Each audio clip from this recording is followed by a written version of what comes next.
Broadsheet के सरबराह कौवे Mousavi ने साबिक वजीर आजम नवाज शरीफ के खिलाफ लगाए गए इल्जामात से दस्तबरदार होते हुए मुआफी मांग ली है।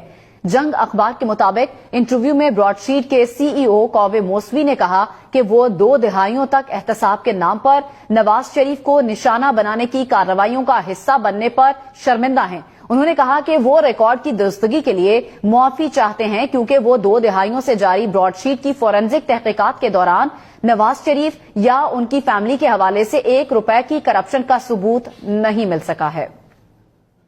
We found no assets, no cash relating to the Nawaz Sharif family.